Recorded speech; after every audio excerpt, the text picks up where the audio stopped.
Estamos en una serie que le hemos titulado Aventurándonos por la Biblia y continuamos en esa porque ha sido muy interesante. ¿Cuántos están de acuerdo conmigo? ¿Han aprendido algo? Ha sido muy interesante y hemos hablado básicamente de todo, desde el comienzo hasta la promesa, hasta una nación elegida, y luego de eso cómo los líderes políticos se levantaron, y lo que conocemos hoy es igual que lo que pasaba en aquel momento con ellos. Y luego de eso se levantan reyes, y los reyes toman el lugar de Dios en la posición de liderazgo del pueblo. Y hoy vamos a ver el resultado de lo que sucede cuando nosotros reemplazamos a Dios por algo más. Cuando ponemos a Dios a un lado y le decimos, yo prefiero esto. El resultado para ellos es muy similar al resultado que nosotros recibimos. El título de hoy es Exiliados. Y cuando tú y yo ponemos a Dios a un lado, a un segundo lugar, o una memoria distante, o lo encajamos a un lugar, a la iglesia solamente, al templo, inevitablemente los resultados lo que nos traen es soledad. Eres exiliado, separado, alejado de Dios. Fue el resultado que tuvimos cuando la humanidad cometió el primer error de desobedecer a Dios. Fueron exiliados del lugar donde Dios los había puesto. Y nuevamente Dios ha trabajado a través de la historia para acercarlos nuevamente a Él. Y ellos vuelven a decidir lo mismo. Y el resultado vuelve a ser ¿cuál? El mismo. Exiliados. Exiliados. Y sucede que Dios es experto en darnos advertencias y como decía la semana pasada, como buenos hijos no hacemos caso a las advertencias de un buen padre. Hacemos lo que queremos porque pensamos que no las sabemos todas. Entonces, Dios envía a varias personas. Entre el año 850 y 750 a.C. vemos la aparición de varios hombres que se dedican a tratar de acercar la gente hacia Dios. Y tal vez has escuchado de alguno de ellos. Uno es el profeta Abdías, otro es el profeta Joel, luego de eso viene Elías, Eliseo, viene Amós, Jonás y Oseas, todos trayendo un mensaje similar. Arrepiéntanse, acérquense a Dios, tornen su camino. ¿Quieres saber lo que pasó? Pues no hicieron caso a ninguno de ellos. Le hacían caso tal vez en una y en otra, se arrepentían, se humillaban, Dios aguantaba el castigo, los bendecía y luego la comunidad, basado en el liderazgo del rey que venía siguiente, volvían y se tornaban hacia otros dioses y hacia otras prácticas que los alejaban de la presencia del Señor.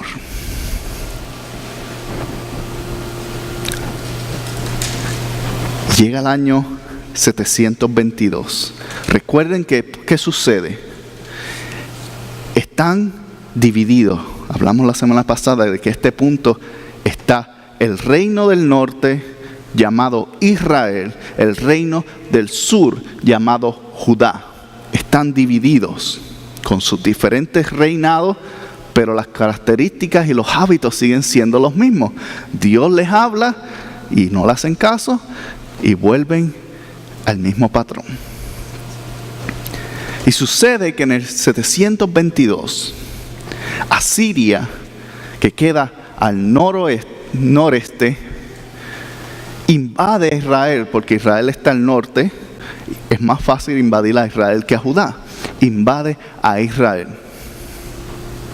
Y cuando invade a Israel, dice, Segunda de Reyes, capítulo 15, verso 29. Hoy vamos a usar la Biblia bastante, así que si la tienes contigo, vamos a ir de un lugar a otro para marcar esta historia, para que entienda cómo llegaron al punto donde llegaron. Es importante entender el comienzo para entender el resultado.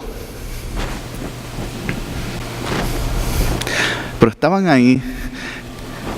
No solamente tenían lucha entre ellos, tenían luchas contra enemigos que trataban de conquistar.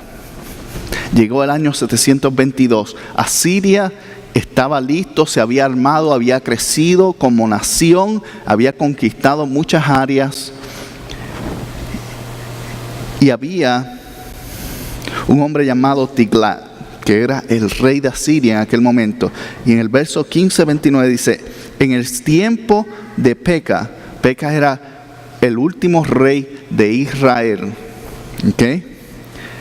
Dice, en el tiempo de Peca, rey de Israel, Tiglat-Pileser, si quieres buscar ideas para nombres, están ahí. Rey de Asiria, invadió el país, conquistó a Iyón, Abel, Bet-Maca, Janoa, Cedes, Hazor, Galaad y Galilea. Todos estos eran estados o provincias de Israel. ¿Okay? Y dice, incluyendo todo el territorio de Neftalí. Y además, ¿qué dice? Deportó a los habitantes a Asia. Segunda de Reyes, capítulo 15, verso 29. ¿Dónde estamos? ¿Qué? Perdón si no lo dije. Segunda de Reyes, capítulo 15, verso 29. Lo voy a leer nuevamente para que me acompañen con él. Dice, en tiempo de Peca, rey de Israel, Tiglat-Pileser, rey de Asiria, invadió el país y conquistó a Iyón, Abel, Bet-Maca, Janoa, Cedes, Hazor, Galaad y Galilea, incluyendo todo el territorio de Neftalí. Además, deportó a los habitantes a Asiria. ¿Qué sucede en este punto? El rey, el ejército asirio invade, toma las posesiones, pero no toma simplemente las posesiones. Se lleva a la gente de esa ciudad. Los deporta. Ahora, es una palabra que nosotros estamos muy familiarizados con ella. Los deporta fuera del país a un país extranjero. ¿Y qué sucede cuando hay un país extranjero? Primero tienen que aprender el lenguaje, tienen que aprender sus costumbres, tienen que vivir conforme a lo que están diciendo o las leyes que hay en ese país. Y como eran resultado de guerra, lo más probable es que la mayoría eran esclavos. Y en aquel momento la esclavitud, aunque todavía existe, se utilizaba para dos cosas. Uno, para labor. Dos, para mercadear. ¿Ok? De ahí transportaban gente y los vendían a otras naciones cerca de ellos para ganar más dinero, más fuerza.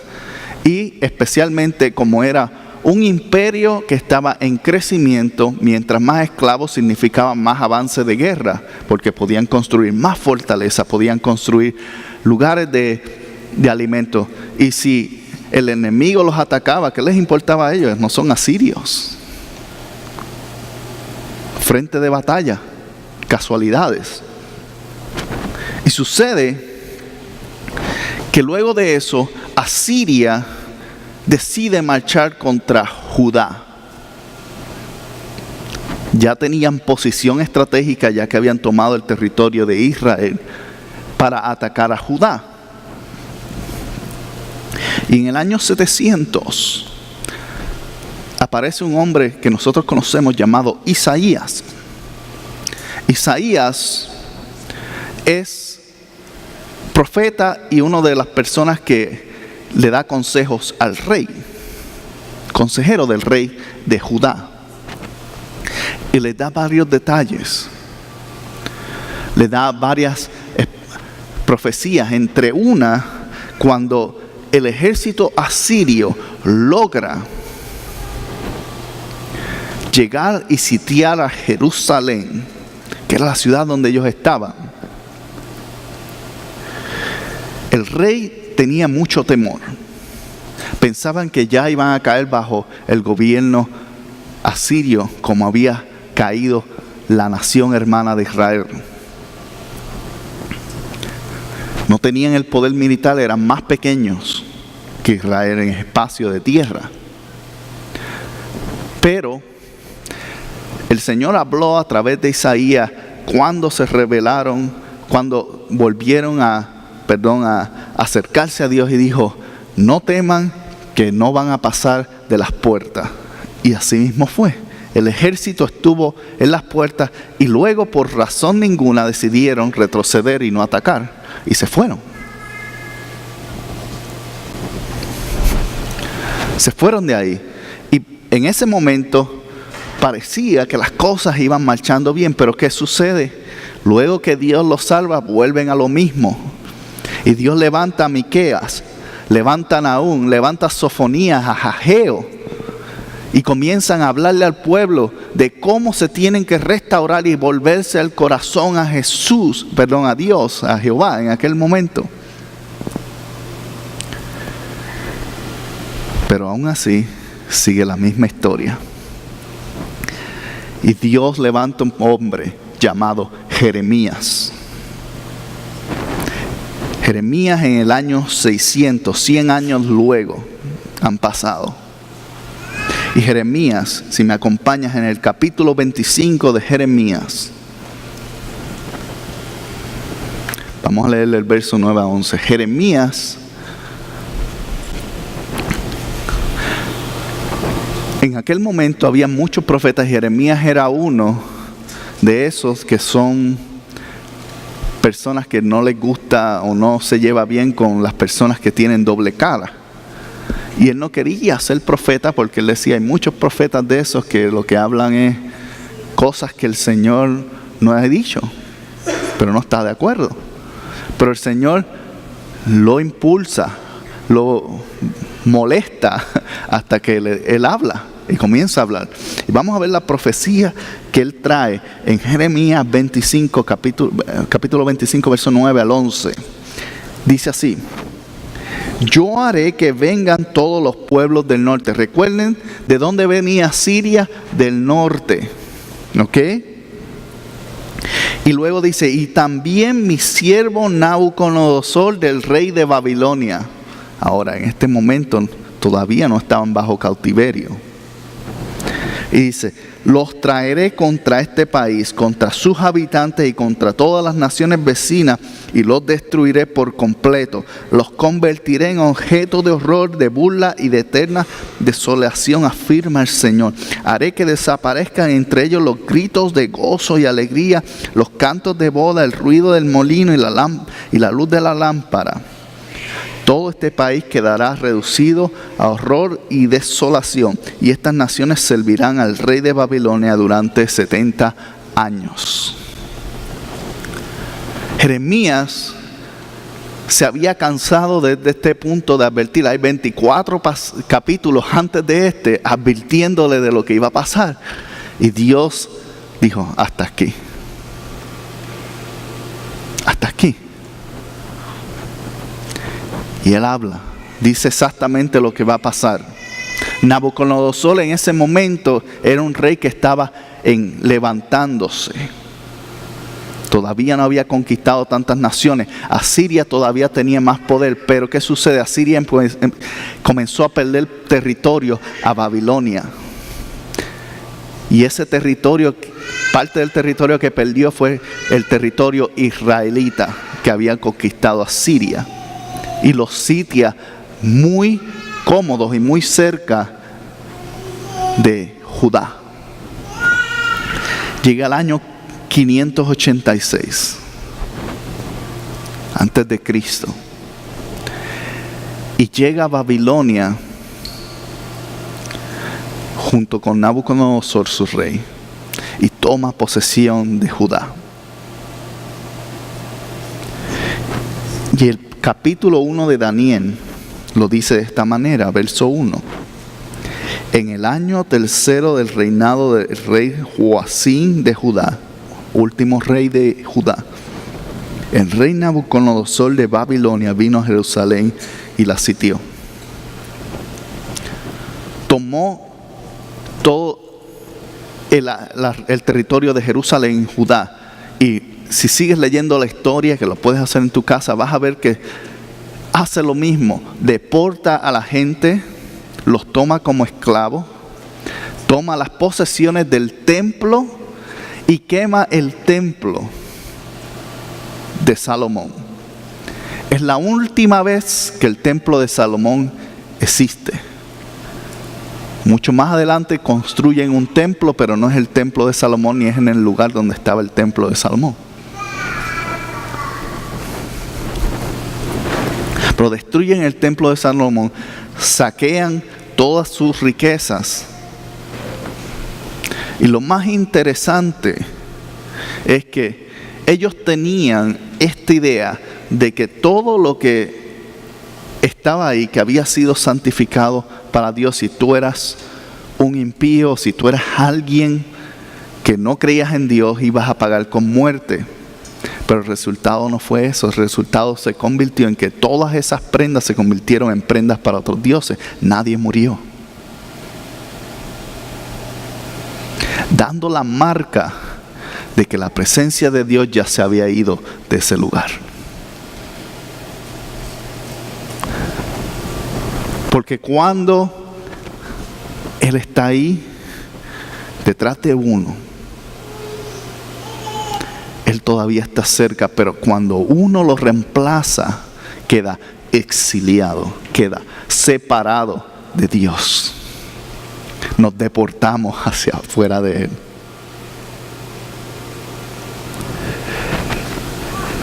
Y sucede que comienza un periodo exactamente de 70 años, tal y como lo dijo Jeremías. Y Jeremías, luego de esto, ve lo que está sucediendo y escribe un libro llamado Lamentaciones, hablando de la tristeza que siente, de por qué la gente no se ha retornado a Dios aún en medio de esta situación. Y luego habla de cómo van a retornar y la promesa que Dios tiene para ellos. Y durante este periodo de cautividad, Jeremías muere siendo cautivo. Pero se levantan otros dos profetas bastante conocidos. Uno de ellos es Daniel, dentro de la tierra de Babilonia. Y luego que Babilonia cae,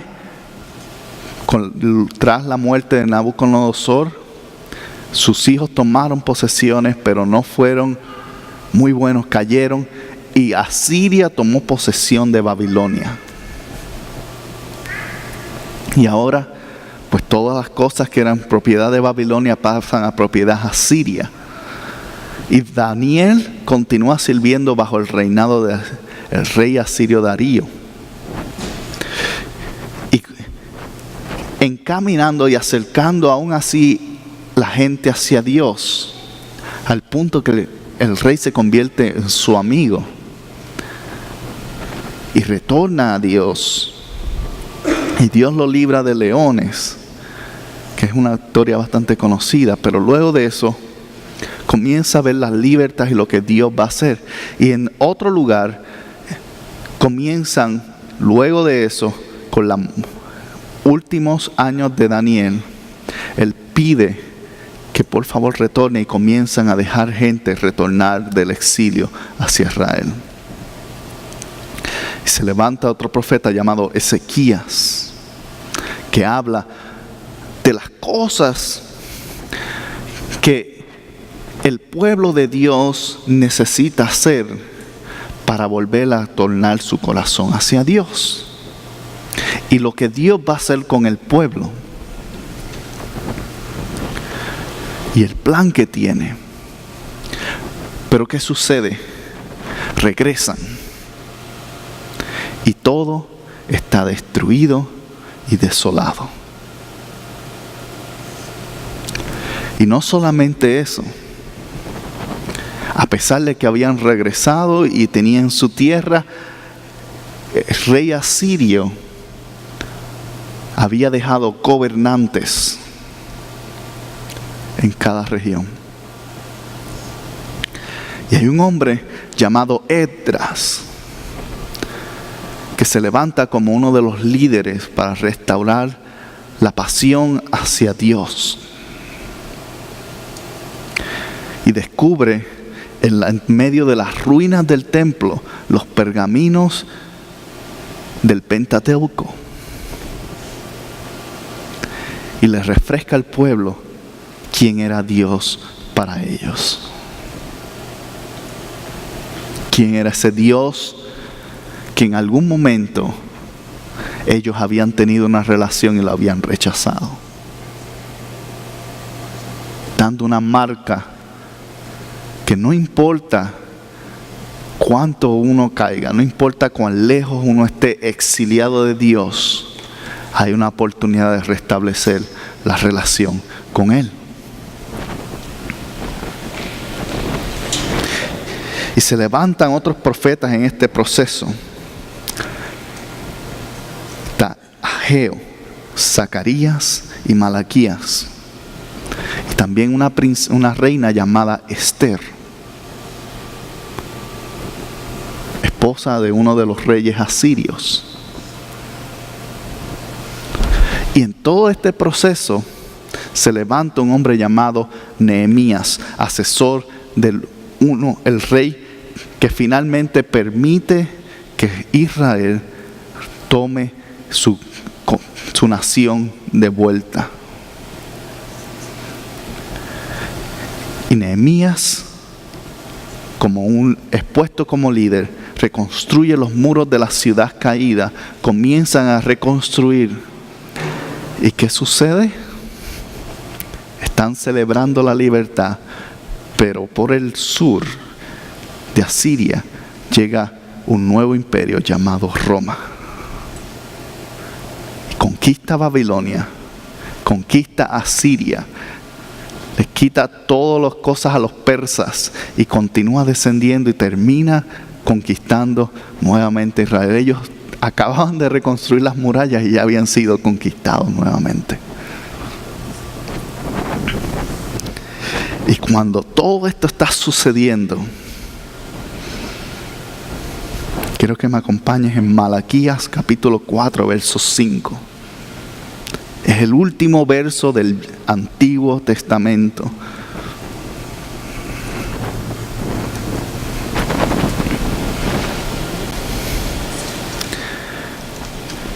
Ellos están viendo todo esto con desesperación, como que esto no termina.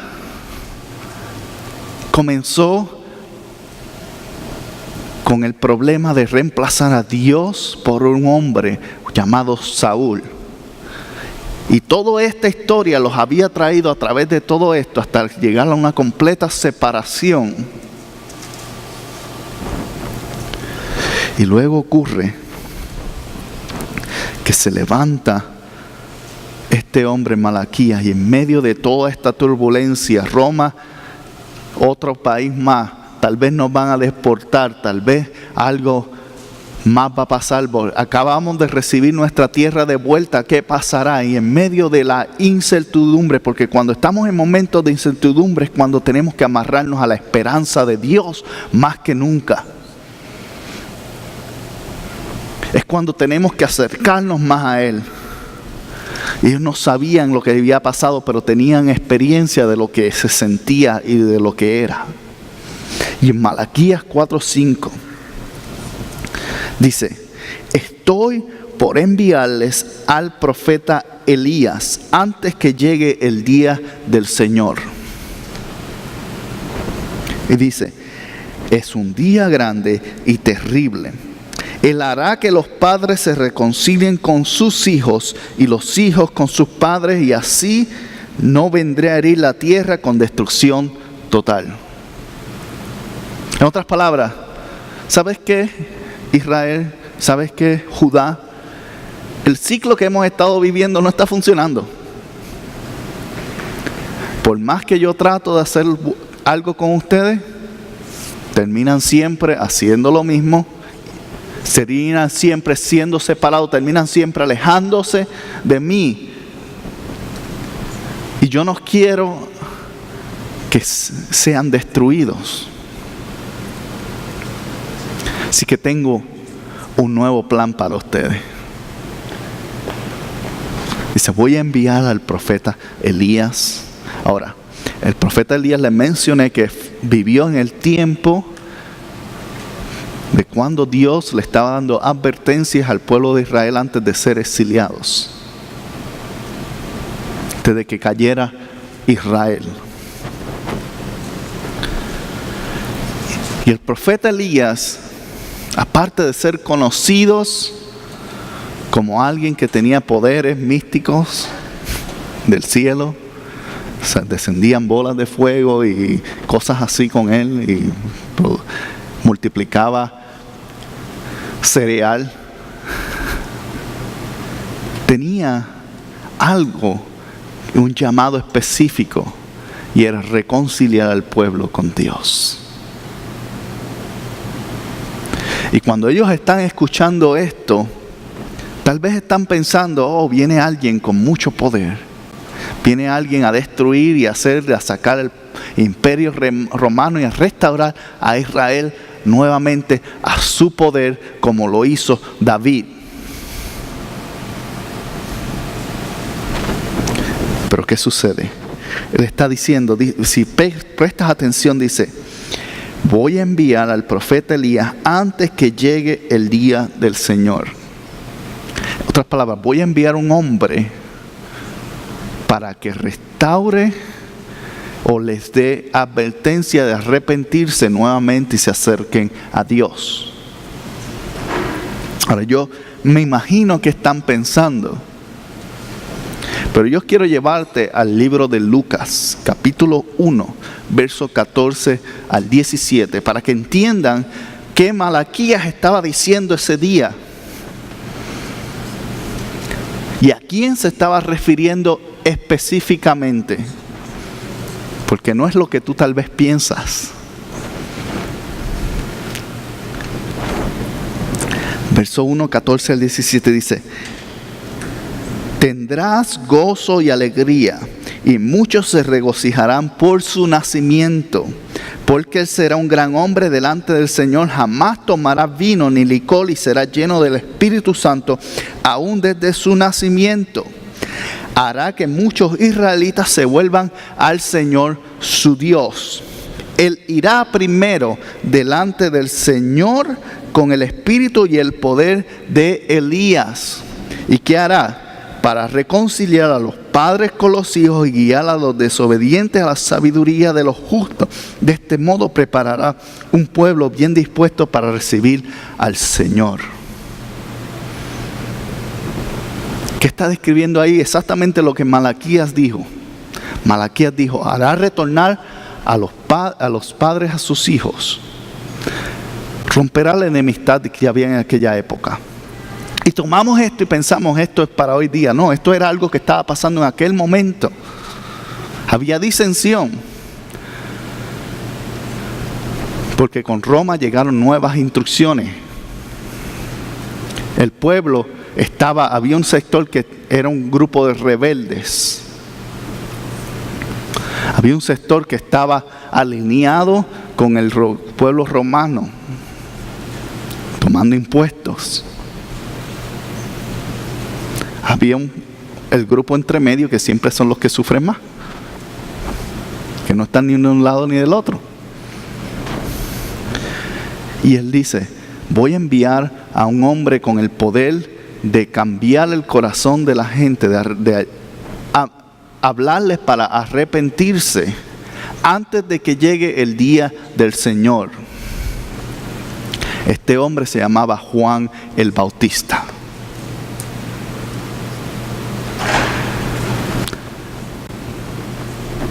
La promesa y el plan comienza con Juan el Bautista, porque su trabajo era preparar el camino para el día del Señor. Ahora, ¿qué podemos sacar de todo esto que hemos hablado? Primero, que aún en tus momentos más oscuros Dios no se ha olvidado de ti. ¿Qué podemos sacar de esto también? Que en medio de la incertidumbre, en medio de las cosas que tal vez no entendemos o comprendemos, aún Dios está obrando en medio de ellas. Y tercero, que cuando dependía de mí, Dios lo cambió para que dependiera de Él. Si quieres una extra, cuando reemplazas a Dios, terminas exiliado de todo. La soledad es lo que te espera. ¿No quieres estar solo en la vida? Amárrate a Dios y vas a tener en abundancia amor y paz que sobrepasa todo lo que conocemos.